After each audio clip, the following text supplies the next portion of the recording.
بانی سے ملاقات نہ کروانے پر سینٹ میں پی ٹی آئی ارکان نے نشستوں پر کھڑے ہو کر احتجاج کیا۔ علی ظفر نے واضح کیا بانی کی صحت سے متعلق جواب ملنے تک ایوان کی کارروائی نہیں چلنے دیں گے۔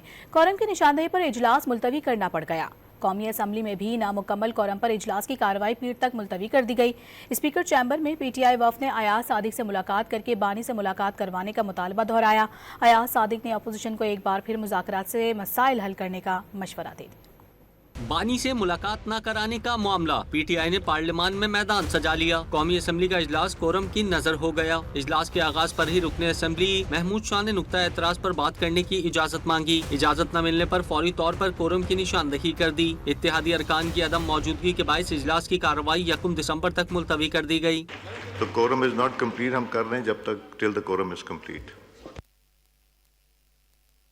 سینٹ اجلاس میں بانی پی ٹی آئی کی صحت اور ان سے ملاقات نہ کرانے پر پی ٹی آئی نے ڈائس بجا کر احتجاج ریکارڈ کرایا۔ اجلاس میں بانی پی ٹی آئی سے ملاقات کراؤ کے نعرے بھی لگائے گئے۔ سینیٹر علی ظفر نے کہا کہ جب تک وفاقی وزیر بانی پی ٹی آئی سے متعلق جواب نہیں دیں گے اجلاس نہیں چلنے دیں گے۔ ہم سمجھتے ہیں کہ جب تک وہ جواب نہیں آتا یہ سیشن چلنا نہیں چاہیے سر۔ ایک جواب ہم نے مانگا تھا، کل بھی نہیں دیا گیا، ہم نے اس پہ پروٹیسٹ کر کے واک آؤٹ کیا۔ لا منسٹر آ جائیں تو وہ اس کا جواب دیں گے۔ تو ہم پھر فی الحال سر اس اجلاس میں شامل نہیں ہو رہے۔